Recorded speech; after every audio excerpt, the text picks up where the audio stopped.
You ask Tiger to calculate. This deals with linear inequalities with one unknown.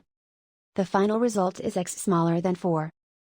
Let's solve it step by step.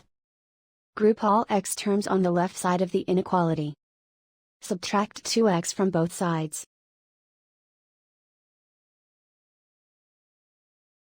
Simplify the arithmetic.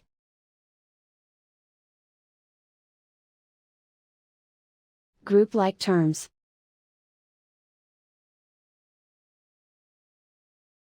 Simplify the arithmetic.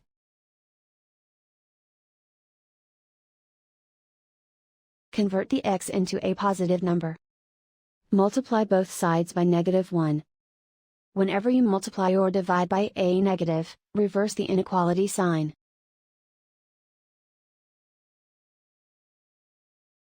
Remove the ones.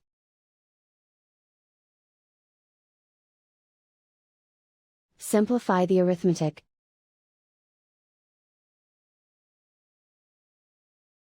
Plot the solution on a coordinate grid.